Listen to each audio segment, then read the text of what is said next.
Shout out to Tokyo Treat and Sakura for sponsoring this video. Hello everyone, in this week's video I'm redrawing pages from an old sketchbook. I've been wanting to work in my sketchbook again, and earlier this year I did a video where I redrew pages from my first sketchbook. Many of you liked that video and I had fun revisiting old concepts, so I thought it'd be fun to do it again.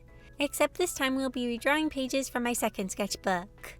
I explained this in my first video, but I didn't start keeping sketchbooks until I was a bit older. I didn't start keeping them until I started my YouTube channel and I saw how other artists use sketchbooks. This sketchbook was started on October 29th, 2017 and was finished on May 20th, 2018. So the drawings in it are from 5 to 6 years ago. If you want, you can go watch the whole tour of this sketchbook, but it is an old video, so be prepared for that. Anyways, I went through the sketchbook and picked some drawings to redraw in my current sketchbook. So let's see what sketch I picked first. I thought it'd be nice to start with something simple to get my art muscles warmed up. So I picked this very rough sketch of what I think is Luca from Miraculous Ladybug. I'm going to be redrawing this sketch with a similar color, erasable colored pencil. Also, I can tell I didn't spend a super long time on this sketch, so I'm going to give myself a time limit of about 30 minutes. Let's see how much I can do in this time. So I started by sketching out the head in a 3/4 view, and it was going okay, but I could just tell that something felt off. Like this sketch just wasn't going to go well. I kept kind of erasing things and redrawing them, but yeah, I just wasn't feeling it. So I decided to flip to another page and start anew. Don't worry, I'll go back to the other page in my free time and do something with it, but for now I just wanted to focus on the task at hand. My first sketch felt too tight and controlled, so I was trying to be looser this time around. I was also trying to not look at my old sketch too much. It's always kind of weird when redrawing old art because I want to look at it to make sure I'm getting the details mostly right. But at the same time, I don't want to look at it too much or else it starts to influence me. I also had a reference picture open of Luca on my phone. I could still kind of feel that I was struggling a little with the sketch, but I try to push through and let myself get to the cleanup phase. A lot of times I need to let loose and let the sketch go through an ugly phase, but sometimes I forget this and I try to fix things and get too caught up in the details too early on. So yeah, I was trying to not do that. With the original sketch, Luca was making a fairly blank expression. This time I wanted to try to give him more personality, so I drew him with more of a smirk. Also, I apologize if this ends up looking nothing like Luca. For some reason, I always have a hard time drawing Miraculous Ladybug characters in my style. Something about trying to interpret the 3D models and their look into my style always gives me issues. His hair was especially giving me problems. I was trying to make it match his model while also trying to make it not look too stiff and still fluffy how like I usually draw hair. So I had to take some creative liberties, but hopefully it looks okay. Oh, also, I forgot to mention that between the first sketch and this sketch, I switched pencils. The first one felt too light in color, and like I wouldn't be able to get the drawing dark enough for all of you to see. So I switched to a slightly darker pencil that was similar in hue. Once I was feeling done with my rough sketch, I lightly erased it with a normal eraser because I couldn't find my kneaded eraser. Kneaded erasers are nice for lightning sketches, and that's what I often use them for, but I couldn't find it, so I just very carefully used a normal one. I kind of used the side of it more to lightly erase the pencil, but not fully erase it. Now that my sketch was lighter, it was now time to try to clean it up. Since I'm now trying to make more permanent lines, I apply more pressure to the pencil so that my lines are darker and more visible. I also tried to use more controlled motions. During this cleanup process, I once again had to do a good amount of erasing and adjusting, and I was just feeling like I wasn't getting into the groove. I think it was partially because I had set the time limit for myself. Sometimes I work better with a time limit, but sometimes time limits can get to me and make me perform not as well. So during this process, I told myself to just not worry about the self-imposed time limit too much and just let the sketch form within its own time. And this did help my mindset. I did go a bit over the time. According to my footage, it took me 37 minutes to complete this sketch, so not too bad. I mostly put the time limit because, like I said, I didn't spend too much time on the first sketch, so I wanted to try to not spend a ton of time on this one. I wanted them to be comparable in that way. I didn't want people to think this one was better just because I spent more time on it. Anyways, I added a bit of shading and tones with the pencil, and I wasn't planning to add a ton, but I thought it'd be nice to shade in Luca's hair more since he has dark hair that gets lighter at the tips. To shade in the hair, I make my pencil marks go in the direction that the hair is flowing. That way, it is both adding tone and texture to the hair. Also, I kind of want to do just a little mini rant because like Luca deserves so much better in the Miraculous Ladybug cartoon. He's such a good character and a good friend to Marinette, but the show is always doing horrible things to him, I feel like. And sometimes I feel like the way Marinette treats him or interacts with him isn't really fair to him. I don't want to get into it too much because of spoilers, but like, yeah, Luca is awesome and deserves better. Now that my sketch is done, let's compare. Here's the old sketch. Here's the new sketch. And here they are side by side. Like I said, drawing Miraculous Ladybug characters in my style always gives me trouble, but I feel like this sketch turned out decently.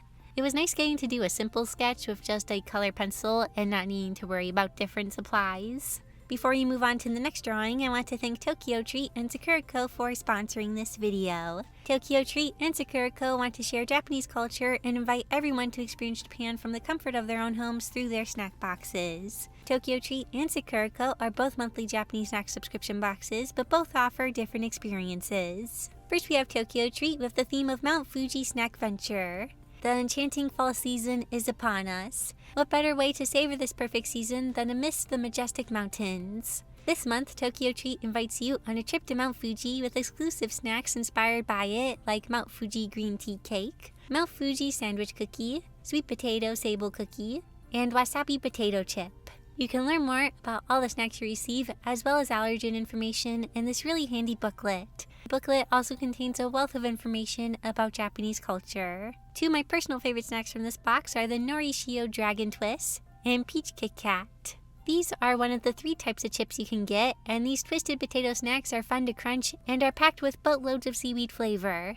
I wasn't expecting to like the flavor of these, but they are actually really yummy. I really love Peach Kit Kats, and I was so happy to see them in this box. These are one of the 3 flavors you can get. It's always so fun trying new flavors. Next we have Sakura with the theme of Wonders of Saitama. This month Sakura partners with Saitama City for a limited edition special design box. Saitama City has both traditional and modern aspects of Japan, which is just one step away from Tokyo. Saitama is also known for its Saigoku pear. Don't miss out on the opportunity to try Saitama pear gummies in this month's box alongside the Milk Castella cakes, Curry Senbai, and Daifuku.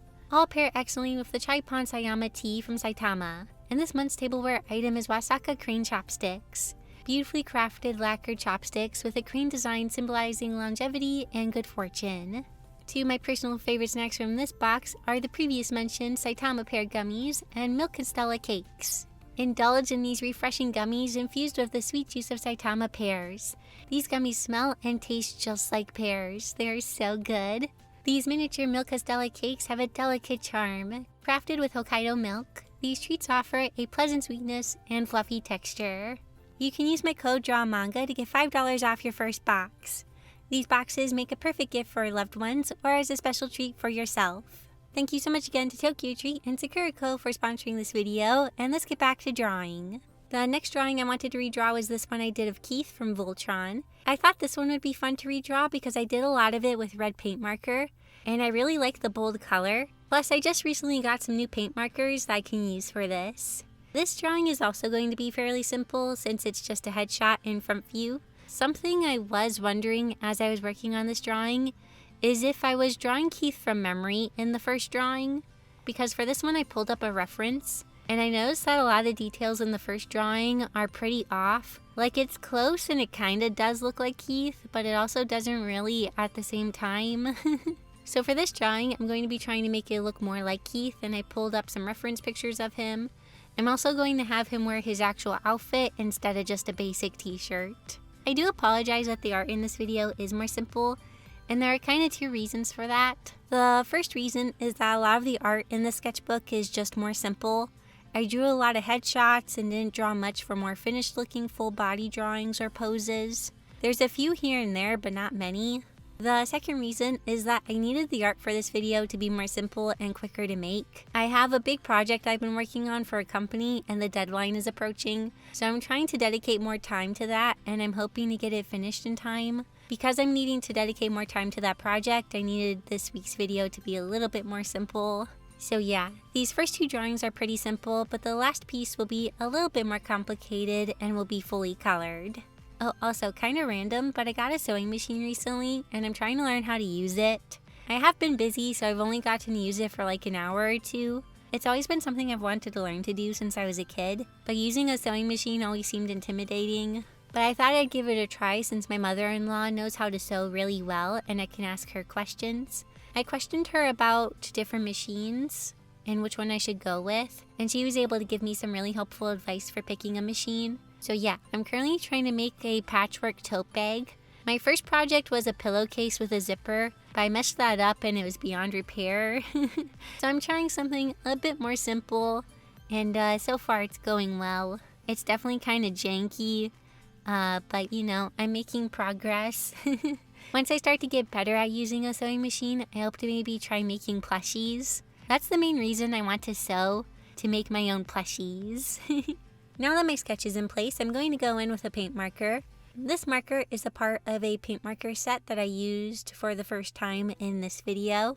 The fact that these do have a brush nib is very helpful because I can get a wide variety of line widths. Like when I'm filling in the hair, I can fill in large areas, or if I'm doing smaller details, I can use the tip. This part of the process was both fun and satisfying, but it also made me nervous, and I think I held my breath for most of it. I was having a bit of a hard time keeping my hand steady, especially for thinner lines, and a lot of my lines are kind of wobbly, but I tried to make it work.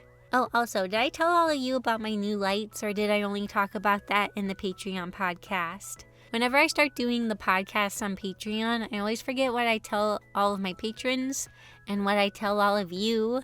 I think I only talked about it in the podcast.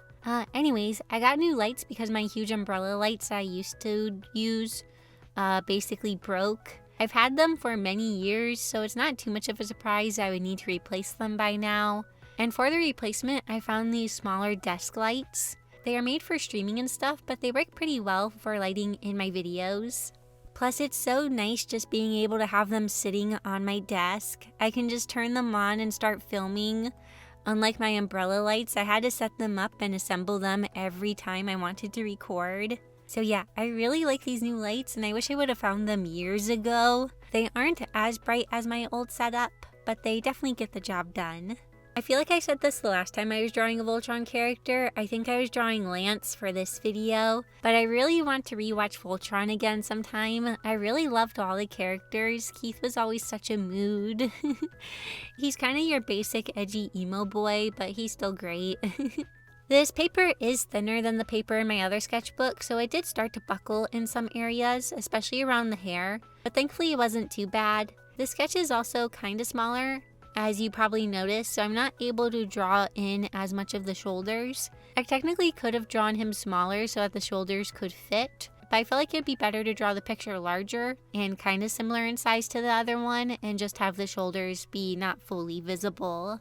For the last step of this process, I went around and added a little bit of shading to different parts of the pencil, and now it's done. So here is the old drawing, here is the new drawing, and here they are together.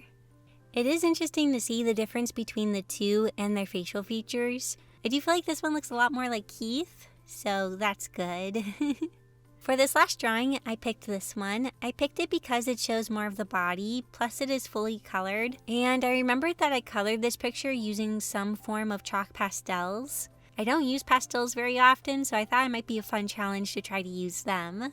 As usual though, I need to start by sketching out the pose. Like I said, this sketchbook is smaller, so I won't be able to sketch it as large. This can make things a little trickier since the details are a bit smaller. I am sketching with a pink color pencil this time since I figured it would blend in the best with the colors I will use later. I will pretty much fully erase my sketch, but some of it will be left since a lot of times the erasable pencil doesn't fully erase. A lot of times you can still kind of see a ghost of it. For the proportions of this character, I did make them a bit larger so the head isn't as big when compared to the rest of the body. The head doesn't feel too terribly large in the original, but I wanted the head to be a little bit more in proportion this time around. For the pose, I'm going to draw it pretty close to the other one. She is still turning her head to the left and her body to the right. Except this time I'm not going to hide the arms behind the dress. I only placed the arms in that way in the first picture because I didn't want to have to draw the hands, and I never liked posing arms. The hand on our left is going to be grabbing the skirt to make it flow out a bit. This first hand position was okay, but I end up erasing it later and going with something else that hopefully looks a little less stiff. The arm on the right is simply going to be going down by her side. In the original picture, I was able to draw in a good amount of her legs because I had more room, but this time around the legs will kind of only peek out around the bottom of the page. Next I'm drawing in the sleeves, frills, and vest. I slightly tweaked the overall proportions of the clothes. Like I made the ruffles along the top larger and more defined. I also enlarged the collar on the vest. I made these details larger so they are more readable to the viewer. Here is where I'm trying to fix that hand. It took a few different attempts to find the one that I wanted. For the last try, I decided to have the hand turned a bit so that we see the underside of it. And this one felt the most natural to me. So it's the one I decided to keep. For the original sketch, I intended for the hair to be more wavy and curly, but the execution of this was a little weak. So I tried to push the curls a bit more and made the hair more wavy and fluffy. After my sketch was in place, I did the line art. I wasn't sure if I should do the color and then the line art, or the line art and then the color. I decided to do the line art first because I figured the pastel wouldn't really cover the line art, and if it did lighten it in some areas, I wouldn't mind too much. Plus, I wasn't sure how well the ink would go on top of the pastels, especially if I applied them thicker in some spots. It's been a super long time since I did line art traditionally with a liner. No, actually, I take that back. There is that one Inktober piece I did recently. But anyways, it's not something I do super often, so I was feeling rusty. Also, I couldn't find any of my .005 liners, and I'm pretty sure that's what I used for the original. So I just used a liner with a thinner tip that worked. I really need to go through my liners and get rid of ones that don't work, and also buy new replacements for sizes I don't have anymore. It's been several years since I bought any replacement fine liners. I guess I never feel like there's much of a need because, like I said, I don't use them super often. If I do line art traditionally, I do it with colored pencil more often because it's easier for me to control and offers a softer feeling that I like. And I don't have a ton to say for the line art, I'm kind of just going over my sketch. So let's move on to the coloring. I'm not totally sure what pastels I used for the first drawing or if I have them anymore. However, I do have these pastel pencils that I can use. Basically, it's a chalk pastel in the form of a pencil. I don't remember how, why, or where I got them. My only guess is that they came in an art subscription box. A few years back, my mom signed me up for one as a Christmas gift, so maybe that's where I got them. I started by applying a base color of yellow to the hair. My plan is to apply all of the color for a part and then blend them out. If you haven't seen normal chalk pastels, a lot of times they kind of just look like a piece of chalk. They are very powdery and often kind of hard to work with. They also tend to get everywhere and all over your hands. However, this pencil option is much less messy, which I really like. And since it comes to a nice point, I can be more precise and it's easier to apply to small areas. So once I have all my colors laid out, I take a folded paper towel and start blending. And this part was kind of magical. It was really fun seeing the colors go from having a more hard edge to being more faded out and soft. One thing I did need to keep in mind is that the colors also get lighter since the pigment is being blended out and also slightly picked up by the paper towel. So I would try to apply more color to deepen my shadows more. Because my paper is very smooth, the pigment can move around very freely. This makes me a bit nervous actually because it doesn't have much to hold on to, but it does make the pigment easy to remove. Like I was able to add highlights back in with my eraser. I noticed that my paper towel had a decent amount of color on it, and it seemed like the mixture of colors would result in a good skin tone. So I took my paper towel and applied some color to the skin with it. Of course, the paper towel only had so much color on it, so I had to apply some to the face and blend it out. I kind of tried to make a mixture of colors on a different paper towel. I used purple and a pinky red to maybe make a shadow color. However, I couldn't quite pack the pigment into the paper towel like I do when I'm rubbing it on the paper, so the result was very light, but it was worth a try. I ended up just applying some color myself and blending it out that way. I am a bit nervous that over time the pigment will blend around inside my sketchbook, especially because this paper doesn't have much tooth to it. My old sketchbook is a mixed media sketchbook and the paper has a decent amount of tooth or texture to it, so it's able to hold the pigment. Because the paper of this is smooth, I may try to find a spray fixative to hold the pigment down in place. or something, so it doesn't just end up being a smudgy mess. For this redraw, I can tell that there is improvement, but at the same time there's something I like about the original. I think what I like about the original is the pastel softness to it. All of the colors are pretty light and don't have a ton of form to them, which results in this very soft, kind of dreamy look. However, for this new version, I'm more confident with my color placement for the shadows, and I am also trying to let the colors be more vibrant and bold. I'm not fearing the colors, so to speak. Also, the original has the skirt and her hair kind of flaring out, but it doesn't really make much sense as to why. They just kind of are. However, for this picture, I tried to make the physics make a little bit more sense. I have her skirt flow out because she's holding it with her hand, and her hair is a little bit more in place, but also is more curly and fluffy. Even though I do kind of like the random flowiness of the original. So yeah, I can see improvement in this picture, but there are still things I like about the original. Plus, I was kind of rushing this picture a little bit. I wanted to go to a church event with my mom and sister, but I also needed to get work done, so I was trying my best to get this picture done before I needed to leave. I was working up until the last minute, but I did get it done in time. Lastly, for the background, to make the soft fade of colors, I took the side of a pair of scissors and scraped off different pigment colors onto the paper. Then I used a paper towel to blend them out. I'm not totally sure what I expected, but I feel like this worked better than I was anticipating. And so here's the old picture, the new picture, and here they are together. It was a lot of fun to work in my sketchbook again. It tends to get neglected, so I'm always happy when I get to fill some pages in it. I still have a long ways to go until all the pages are full. And I hope you all enjoyed watching the process and that you like the redrawn versions.